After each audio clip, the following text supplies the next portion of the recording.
Hello, everyone. Welcome to Grid Live Encore. Joe Samaniego here, filling in for Ben Schneider and Brandon Crossland.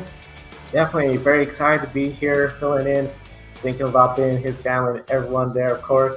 And of course, we want to give a big thank you to our Patreon subscribers, Colin Shell, Mark, Robin, David, and Matthew for investing in the Grid Network each and every month. You too can invest in the Grid Network, link in the video description, or buy me a coffee or a YouTube super chat. Greatly appreciate it. If you want to send a super chat or buy me a coffee to a particular member of the Grid Network team, you could do so. Just mention in the comments so that way we forward them their contribution. And of course, follow us on social media, hit the bell icon, subscribe.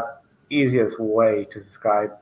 Brandon, overall, how was your weekend? How are you doing lately? I know it's been a while since I got to be with you on the air. Yeah, it's good to have you back, Joe. Yeah, of course, our thoughts and prayers are with Ben and his family, and we know this time is needed, but we hope to have him back here on Encore soon. It was a fun weekend. Had my brother over for the weekend. We had a lot of fun, and I really got to pour into him for a while, and he got to sit here on the rig too. So I know that's probably what he was probably most excited about. Is usually how that goes. Yeah, that's always exciting. I know my weekend busy. Willamette University College nieces there, and then their football team. I think the best say they had a rough game. They lost 7-59, but there's always next week, as they say. And Hey, they scored points. That's better than most. Some teams out there can say at college level too. College level, indeed. Yeah. So let's go ahead and get started with the Xfinity Series. I know one of the big things, the ROVAL was back again, and Sam Mayer must-win situation when he was coming into the Charlotte ROVAL. We know he was good at road courses. Did you anticipate this, though? He led 50 of the 67 laps, only 4 cautions during the race. Now he starts the round of 8 in 4th place, so he's on the top half. Do you see Sam Mayer as a potential Final Four contender? Absolutely, and I really didn't see it coming at the beginning of this season. If I'm being honest with you, last year was really a growing. Of course, being a rookie, it really obviously a big growing year for Sam Mayer. Had the scuffle with Ty Gibbs is about all we can remember from 2022, and really just a lot of, frankly, just some immaturity playing a factor. But you make your way to 2023. Here he is with a win at Road America, Watkins Glen. Now the Charlotte ROVAL. He's kind of making himself the road man, but I'm sure he could pull a win out here from a short track or two if he wanted to. But right now it's looking like he's another road course ace out of the Xfinity Series, and he's still really young. So expect a lot out of this young man, and staying with Junior Motorsports another year. I think that's already set in stone. But yeah, top 4 contender for sure, but he's got a lot of stiff competition as well. A lot of stiff competition. One of the things I was concerned about going into this year was, okay, can he step it up, get some wins? As you mentioned, 3 road course wins this year. Pretty exciting effort. I know Portland didn't go his way. In fact, again, bad luck was out early in the race. So Sam Mayer, he's one of the 4 drivers in the playoffs along with the other 4, but there are 4 drivers that unfortunately their playoff run, it's over. Daniel Hamrick, Parker Kligerman, Josh Berry, and Jeb Burton. Josh Berry winless this year. 36, 27th at Bristol, Texas did not help. Wasn't a must-win situation on the roll. I just thought, I don't see this happening. Unfortunately, it didn't. We know he's leaving for essentially Stewart Haas Racing next year. How does this impact the rest of the season, his final year with Junior Motorsports? Yeah, it's really puzzling, Junior Motorsports as a whole, isn't it? Especially since the highs that they had in 2022. It was just kind of puzzling for Ben and I all year long to just say what is going on over there. But I mean, some bright spots here and there. But for Josh Berry, not much to write home about. Just a lot of good runs, but then no wins to show for it, and not many great finishes to show for it either. You mentioned there the 36th place at Bristol and 27th at Texas that put him in this scenario, and the ROVAL is not a place where you want to have a must-win scenario for sure. Even if you're good at road courses, it doesn't really hold much water when you get there, because anything can happen on this it's not a traditional road course. So just because you're good at road courses doesn't mean you're going to fare well at the Roval. Generally speaking, it's such a hybrid kind of track and just really narrow and tight, and it's nothing like Road America or Watkins Glen, for example, where you got all this space, really close quarters. It's made to beat and bump, and I guess that's why Marcus Smith and all the folks at SMI love it so much, and it's kind of where we find the charm in it too. But yeah, Josh Berry, he knows he's going to Stewart-Haas Racing, taking over for after Kevin Harvick's Forever Tour has completed. You got to know he's looking ahead, but there's still some unfinished business to do, and hopefully he can get Junior Motorsports and Teresa Earnhardt. Excuse me, not Teresa. Excuse me. Wow, that was bad. Miss Kelly Miller, another win. I don't know where that came from, but it's October. It's the spooky season. It's October. We only have 7 weeks left of on-air programming. I'll probably be in the blooper reel, though. Probably. I would say so. Oh, man. Yeah. I'm glad Ben wasn't here for that. He'll see it later. We'll see him later, definitely. And I know, like you said, with Josh Berry, I feel like this season for Junior Motorsports belongs in the blooper reel with the number of times they've all crashed into each other, their teammates. So it's one of those deals. Yeah. One of the things I was thinking about as well, too, as you were answering, Parker Kligerman at the Roval, and I would just anticipate, this is an opportunity, but as you pointed out, it's a hybrid. This wasn't designed for like sports cars or anything. This was designed for, let's just make this as big of a challenge for the Cup Series. And he didn't perform really this season, but I think, would you say for him making a playoff appearance for Big Machine Racing be a overall success? They were already overstepping their bounds just getting into the playoffs, Joe, and that's kind of what we talked about all playoffs long.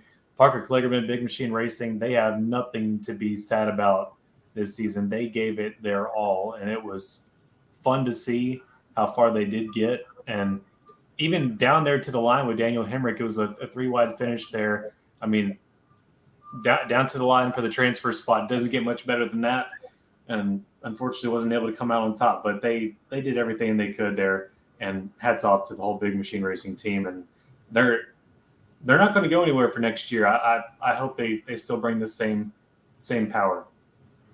Definitely, I'm thinking probably the same power. And first year, I think they'll have to see that, like, hey, this is a success. Next year, we got some bigger goals to step it up. In the chat room, Casey Campbell. Hello, thank you for tuning in, Casey. And of course, hello to everyone tuning in. Be sure to share your comments and opinions with us right here on the air. Now, Brandon, next round, we got the round of 8.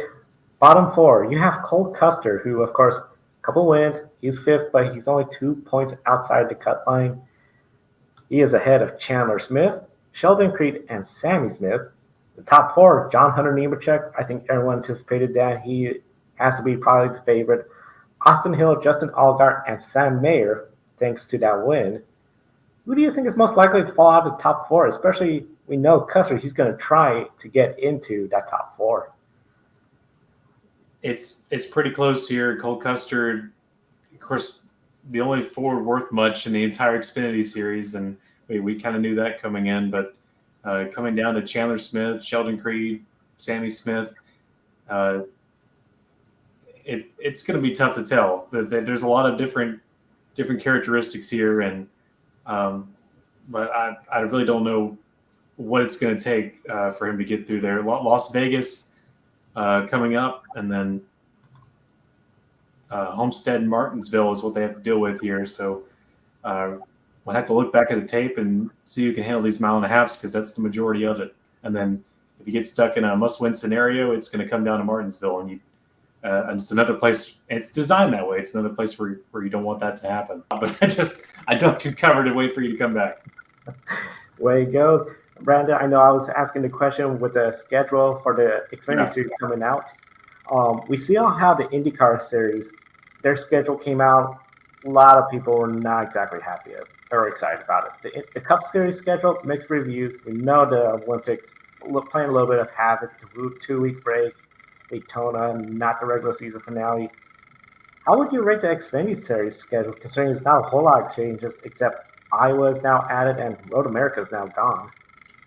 Yeah, it's kind of sad. I was mentioning while we were having the difficulties there with Road America being gone. I think, of course, Sam Mayer is not going to be very happy about that. That was his home race, and now it's taken away. And in place, we don't get Milwaukee like we thought might be a possibility for the Xfinity Series. So that's also out of the picture. But you look at the things we do have, and that's Iowa, which Xfinity Series has a history there, so it's good to be back for that. And love that we're going back to the Chicago Street Race. Hopefully, the Xfinity Series can get some redemption for this year because, frankly, we only got about a few laps, and it was a Cole Custer victory. So that's one of those things I look forward to. And also, I think something that no one's really looking at, a really underrated part of the schedule for the Xfinity Series, is the return to the Oval for Xfinity. Saturday, August 17th. They're going to share that weekend with the Brickyard 400. And that's one of those races I think was kind of overlooked because it was a pretty good race for Xfinity too, if I'm not mistaken, for a little while there, the short time that we had them pair up with the Cup Series. I may have some Mandela effect there, and that may actually be very wrong, but we'll see. And then also looking further down there on the calendar, it kind of remains the same there. And yeah, it's going to be fun to see. I think it's still kind of a mixed bag, but for the Xfinity Series, I think it'll do nicely. Yeah, with the Indianapolis Oval returning back, I know, just like out on the Cup side, we know there are folks saying it's not the same going to the road course compared to the Oval. I think the Xfinity Series now is just, that's another one. It's like, we really want to win here. We want to win at Indianapolis, mostly like the Oval. Road America, I think it's very unfortunate that the track is no longer hosting a NASCAR event. We'll see what happens in 2025, but I just think it's just been interesting with this Olympic break, 2 weeks off for NBC Sports to just sort of mess around with the schedule. It's like, okay, it's unfortunate, but I'm hopeful maybe in the future something could be done so that way we don't have this. Because I think the last time we just had NASCAR was down on the USA Network when there was some Olympic coverage for the first time in a long time. So it will be. Yeah, I'm hoping that's at least like a temporary 1 year off scheduling issue just to make things click for the Olympics, or maybe we have Montreal in mind. Who knows? It'd be nice to see what goes there. Yeah, it's going to be really interesting to see what all happens. And one of the big things is when it comes to the schedule, along with the Xfinity Series, the Truck Series came out as well too. North Wilkesboro back on the schedule again. A lot of people anticipate that, and it's going to be repaved. Lucas Oil, Indianapolis Raceway Park again back. This time Richmond. That's going to be the cutoff race on August 10th. Then the Milwaukee Mile will open the playoffs on August 25th. The one thing though, the playoffs still has large breaks in between, where the Cup Series, Xfinity Series are just consecutive weekends of playoff racing. We still got some drawn on long breaks. Were you surprised, Brandon, that fact that the Truck Series still has a drawn out playoff with all these breaks in between races? Yeah, Joe, I was considering this throughout the day, and as much as I don't like how the Truck Series has to be sparse like that into their playoff grid, which, by the way, on a side note, I think it's really cool that we're starting with the Milwaukee Mile. What a cool way to show that track some respect after bringing it back onto the calendar, basically bringing the whole facility back to life. Boom, you open the playoffs for the Truck Series. How about that? It being as drawn out as it is, it feels like a necessary evil to me. Like, I don't know how they'd be able to get around that and also stretch it from February to November like they intend to.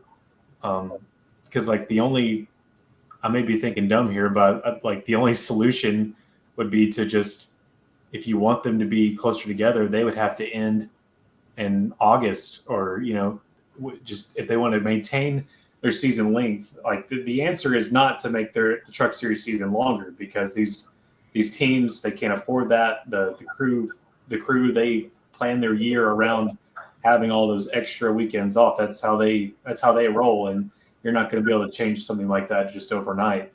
North Wilkesboro, Lucas Oil, Indianapolis Raceway Park, Lucas Oil, is great that they're back on the calendar. IRP was fun. Got to be on the USRN call this year with Matthew Owens and Seth on that, and that was a lot of fun. And North Wilkesboro, I already mentioned how good it is that that's finally getting a repave that it deserves, but also good that we got that 1 year with the original pavement as well.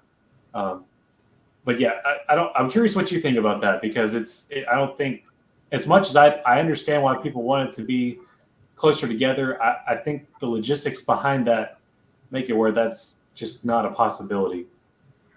That's the thing with these truck series. I think you bring out a good point. These are very small teams, smaller budgets. When it comes to the drivers, some of them, as we're going to talk about a little bit later, they're racing ARCA and they're just doing these truck races here and there. The last thing they want is to have the truck series have such a schedule where they can't commit to some part-time ARCA races, short track, late models.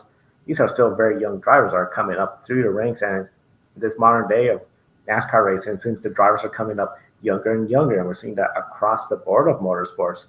So overall, I was hoping maybe we'll see a little bit of a condensed schedule towards the playoff season, or even a shorter playoff, just because I feel like when it comes to the drawn out season, to have a playoff that's essentially from August all the way to November, longest playoff out of any sport, stick and ball sport, I think, combined.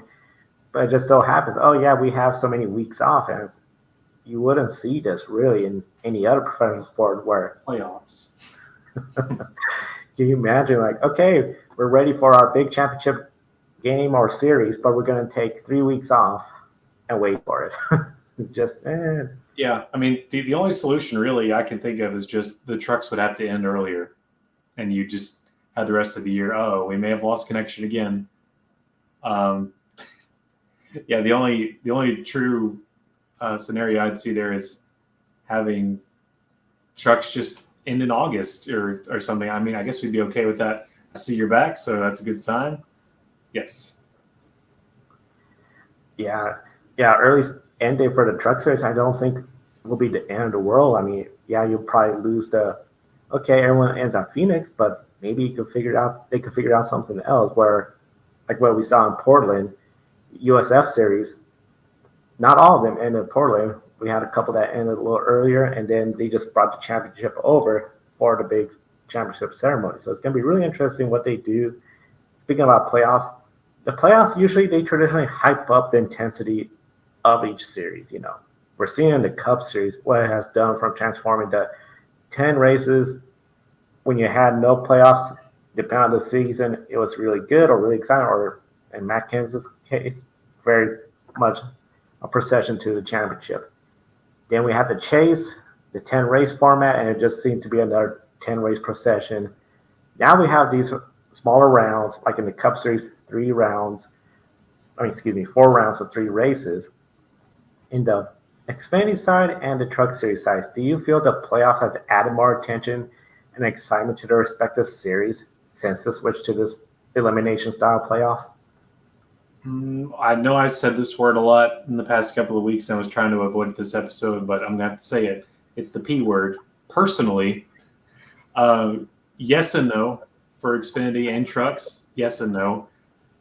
There's been some times since this switch where it has been effective in creating drama, and I think it's a lot easier for it to be that case in the Xfinity series with them. Again, we go back to this last question, Joe, just having consecutive weeks. You're keeping, from a viewer standpoint, you're keeping your audience engaged and reminded of what's going on.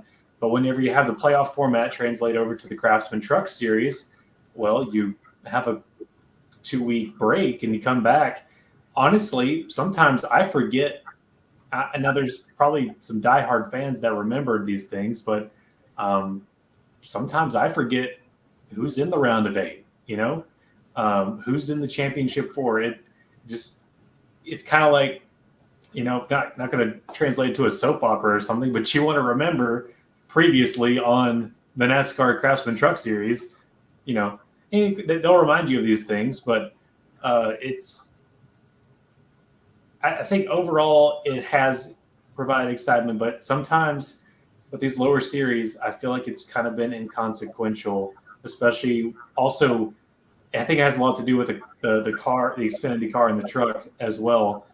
When you have in those series, there's still those hand-selected few drivers that are super dominant over the rest, where it doesn't really matter much anyway with the win in your end stuff. These drivers are still able to get it done week in and week out.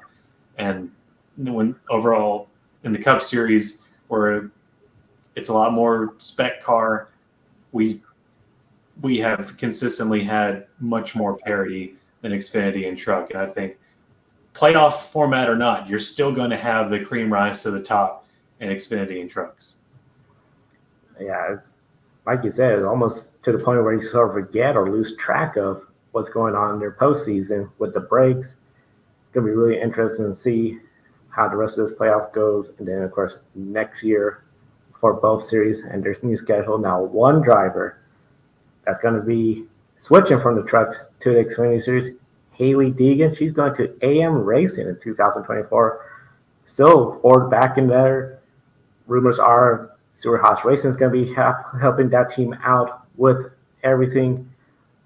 Hearing the news, and especially we know Hailie has not had the greatest of seasons in the Craftsman Truck Series. What were your thoughts as the news came out that she's going to Xfinity Series with this team for 2024? I thought this was really cool, and I'm thrilled about this opportunity for Hailie Deegan and for AM Racing as well, to have this high profile of a driver, and just great job with her team, her entire team. I'm sure that surrounds her, the whole Deegan family, to get Viva Tequila Seltzer and also Airbox air purifiers. And it looks like that's going to be the two partners that are going to help her out and fund the 2024 campaign. And especially for the Xfinity Series, if that's the case, that's an impressive feat to only have two primary sponsors that are going to fund you through the entire year. I hope that's the case, because that's going to look good. It's going to provide people retention of knowing what her car looks like, but now looking at the driver part of it, Hailie Deegan slowly been making her way through, has not been having much success at all like we had hoped with ThorSport, and she's had the time to do it. But now getting this move up to Xfinity, I don't think it's warranted. Although I am excited for this opportunity, and I do wish her well, I don't think it's warranted. But I do hear the other side of the aisle that says this is for diversity purposes. I think we can cut some slack here if we're helping a female driver make it to the Xfinity level and giving her a chance. And this is a exception to the rule where it's okay if the performance isn't quite there compared to other past scenarios, that we give her a chance. But I mean, for sure, this is no Danica Patrick. She does have an amazing talent. It's not just purely for brand purposes and sponsorship deals. But really, the question will be, can she perform with AM Racing in the Xfinity Series in 2024? And I think even if she can't, even if the results are the same as with ThorSport in 2024 in the Xfinity Series, I think she'll get another year after that. I certainly believe so. I hope she does get some better performance, but even if she doesn't, I think 2025 will still have a place for her. But after that, that might be the real test there. So I'm going to take a step further and say she'll have 2 years to prove herself in Xfinity before a big decision is made. But I think not only AM Racing is helping her out here, but I think the eyes of the entire sport are really leading this along and really hoping the best. Yeah, she has a lot of eyes, a lot of supporters wanting to see some good results. And I think you hit it on the head. It has to be a 2-year deal. I did not see a 1-year deal being that great of an option, considering it's like, okay, this is your first year in the Xfinity Series. It's going to be a learning curve no matter how many seasons in the Truck Series. 2 years, I think, would be great. And of course, We talk more about this on the Women in Motorsports program later this week. Now, of course, Haley Deegan, she has come up from the Truck Series. Prior to that, she was in NASCAR Canada and West Series, which is now, of course, ARCA East, West. Well, we had the main ARCA Series at Toledo Speedway for their season-ending race, the Shore Lunch 200. And William Sawalich, he had a pretty good day. I assume he had a pretty good lunch as well, too, at Toledo. He took the win, his fourth of the year, an impressive season, Brandon. 12 top 10 finishes in 13 races this year. Plus, if you count in the ARCA Menards Series East Championship and 2 more top 10s in the West Series in Portland and Sonoma. Truck Series, this year he already has 3 top 10 finishes. Now, Casey Campbell was there at the track, and here's what William had to say to him after the race. All right, we're here with today's winner of the Shore Lunch 200 here at Toledo Speedway, of course, William Sawalich. Talk about the battle with Jesse all day. Yeah, I mean, it was a good race. He had a lot more speed than I expected, judging off of practice. We were really close in qualifying. He had a little bit more short run speed than me. I thought I had a lot more long run speed, but about 20 laps or so, then I kind of start to get him. I felt like I saved my tires well, even though we didn't really need to, since we got 4 tires every single break. Yeah, of course. Just to talk about you, I know, of course, you've won at this place before and won the Glass City 200. And just talk about like going around this place. What do you feel like you need to do here?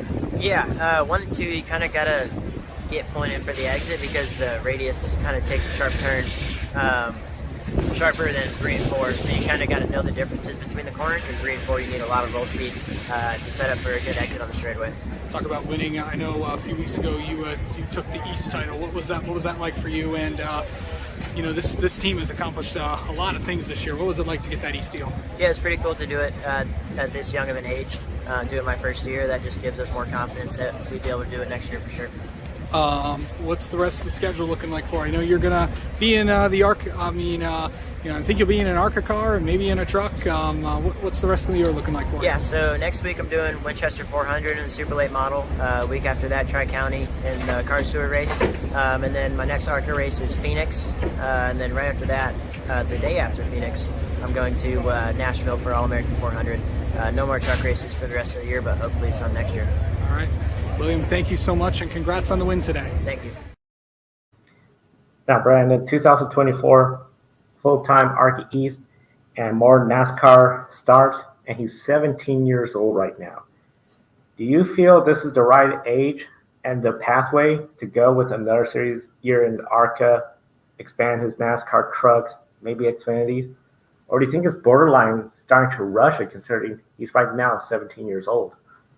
I think he's on the right path because I've seen this story before. I've seen it with Sammy Smith, seen it with Chandler Smith, seen it with quite a few Smiths, I guess. I think it's weird for us coming from, in our childhood when there's no way a 17-year-old would be anywhere near that level of equipment, but that's just the way the interval of start time has gotten to, and certainly American stock car racing. That's exactly where Sawalich needs to be. Talented young man, and glad Casey was able to get the interview there from Toledo. He's right where he needs to be, and I'm glad he's going to be making some super late model starts. You heard him talk about I forgot the first one there, but it was also Tri-County, and then he's going to be at the All-American 400 at Nashville Fairgrounds Speedway, and that's a great place to cut your teeth. It's no small feat to say you're in the All-American 400 and drive a super around there. Definitely tough stuff. So hopefully he'll put a snowball derby in there as well. It'd be interesting to see that. Yeah, him in the snowball derby, I think that'd be huge. All-American, of course. Winchester, thank you, Casey. Sorry. Yep, he's right there. Winchester 400 this week. That's going to be another great opportunity. Now, of course, Jesse Love, second place finish. Great year for him, though, no doubt. And third place finish for Sean Haggerani. One of the big things, Sean Haggerani had a good season, but of course, that season, the big talk, the suspension that costed him the championship. And of course, he still has 3 races in ARCA West, so still has a shot at it. but overall, he has to have some good races. Casey Campbell also talked to Sean Hirani after the race at Toledo. We're here with today's third-place finisher in the ARCA Menards Series race at Toledo, Sean Hirani. Sean, a pretty good day out there. Came home third. Just talk about your day. We had a good day. These guys worked really hard. Kevin Reed Jr., all my guys over here. So thankful for them. Good way to finish out the ARCA Main Series with third place. Not what we wanted, but it was all right. Today we're gonna go out west. Gonna go try to win some races and win that championship. So looking forward to getting back out to the bull ring at Vegas next week. Yeah, next few weeks for you are going to be 3 more races left to go with Vegas, Madera, and then of course Phoenix to wrap that up. What do you feel like you got to do to take this West Championship? Just consistent finishes, solid finishes, and we have a pretty good lead over the next drivers. So I think we're going to be able to get the championship at Phoenix. All right, Sean, thank you so much, and best of luck in the West Championship, and nice job today. Thank you. Now, Brandon, considering we're getting closer to the end of the ARCA West Championship, do you feel that his actions from Mid-Ohio has fallen along the line of that was the past, everyone's moved on, or do you think it's still a cloud over him where a lot of people are still remembering what he did and may not exactly be their number one driver for the championship? I don't know. It's still something I remember kind of like it was a couple of weeks ago when you think of Sean Hirani.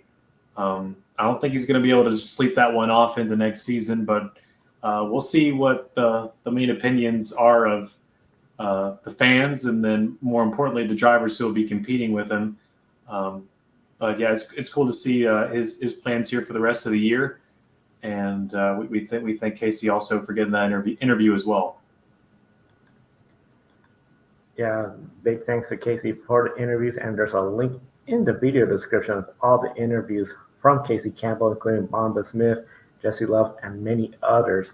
I encourage you to check out the channel and subscribe over there. Now, Toledo hosting the season finale, and of course Daytona, the opening race. We talked about the 2024 Truck Series schedule, about the length of that, the different type of tracks. Now here we are, ARCA. They got their super speedways, Daytona, Talladega. They have big tracks like Michigan, short tracks, quite a few of them, including Toledo, which ends the season, and has had a really good crowd out there, good presence, seems like a great spot to end their season. Then, of course, the dirt tracks as well, too. Do you believe the ARCA Menards Series schedule is underrated considering the tracks that they visit compared to other series? Yeah, definitely. They do have a great variety of places they can go, and I love the fact that they spotlight. It's just kind of like SRX, but ARCA did it first. Just bringing the big spotlight, if you will, the big national spotlight or regional spotlight to these short tracks and really showing them off. I love seeing a short track with ARCA Menards logo somewhere on the safer barrier wall. It's a good sign, and it shows that the track is healthy. So it's good to see these short tracks get that attention once a year that they do, and also seeing these ARCA cars on the bigger places as well. Just overall, personally, I wish that ARCA Menard Racing was a little more competitive for my taste. It's not always. I think it's a very diverse schedule, but I still, one of the things that lacks for me is just the competitiveness of some of these races. I mean, especially when you look at the East and West, it mirrors more of Max Verstappen on any given weekend. Just complete domination, and that's it. Pack it up and go home. And kind of the big stories are from mid-pack and beyond. But certainly something that can be fixed over the years, and certainly not a complete shutdown of the series as a whole. There's a lot it has to offer on both the regional sides and the national side. And but definitely the big highlight of the year was Greg Van Alst at the very beginning, getting that monster victory at Daytona. And there was a lot of big highlights along the year as well, but that's just still one of those things that still hangs in my mind. Yeah, the competition level of the ARCA Menards Series, if that was to be closer and a healthy car count, I think ARCA could really start to have a bigger fan following. One of the things, there's an interview on Casey Campbell's channel from Frankie Muniz, and he had a great point. Great series to see upcoming talent like the champions this year in the ARCA West, ARCA East, ARCA Menards Series. They're going to be racing a long time. They're going to be advancing their careers, and then you have people like Frankie starting out, drivers like Tony Brenniger looking to try to advance herself up in their career, and of course Stephanie Moore too will be on our Women in Motorsports program this week.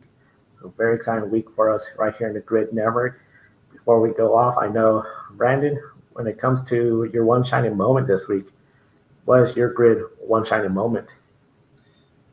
Well, I'm going to have to pick a Cup Series one this week. It's got to go to AJ Allmendinger. You don't get that too much, and he really laid it all out there and ran up there with the fans. Couldn't be more happier. Couldn't be happier for him with that third victory of his career in the Cup Series, and just he said it. He said it all there. He's so emotionally happy because you never know when you're going to have your last, and so that was fun to see, and just happy for Matt Colleague and everyone there at Colleague Racing, and hopefully that program can continue to improve on both sides, Cup and Xfinity, and we'll see where AJ goes next year. I know there's got to be some talks behind the scenes after that. Yeah, definitely there has to be some talks, and that was my one shining moment from yesterday. Got to be. I know I'll also add in this one's another one shining moment. It has to go, I think, also Sam Mayer getting that win. I think this really could be a big boost of confidence for himself as the driver.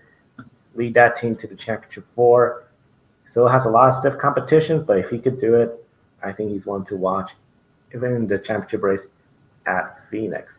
Yeah, it's certainly his biggest win of his career to date. Got to be. Definitely is. And of course, we're going to be following more Xfinity Series throughout the season right here on the Grid Network. So be sure to subscribe to us right here. Hit the bell icon so you don't miss any of our programming, including, as I mentioned, Wednesday, Grid Tonight, Kobe Lambert, and everyone there talking about the latest news from around the motorsports world. Friday, Women in Motorsports, we're going to have Stephanie Myers here at the show on Friday. So be sure to tune in for that. Very excited to have that. And of course, a big thank you to our Patreon subscribers, Colin Show, Mark, Robin, and David, plus Matthew, our newest one, for investing in us each and every month. Once we can hit $500 a month, we could be at a track much more frequently. We're planning for our big 2024 year for everyone right here at the Grid Network. Brandon, any final words before we head off the air for today's show? Yeah, I just want to take a moment to thank those Patreon supporters as well and show my personal appreciation for you guys. Thank you so much. And yeah, we really would like to get more of us out there to the track, and we appreciate everything you do, even just viewing us each time and liking and sharing all of our content. We can't thank you enough. And just we're almost at the end of another season of motorsport. I can't believe that, but thank everyone so much that watches. Definitely thank you everyone for tuning in. Without you guys, we wouldn't be doing this for you all. For Brandon Crossland, I'm Joe San Diego. Thank you for watching, and we'll see you next time. Thank you for watching us right here on YouTube. Be sure to subscribe and check out some of our other videos, including Life on the Grid, where we interview folks from the motorsports industry. Thank you for watching. We'll see you next time.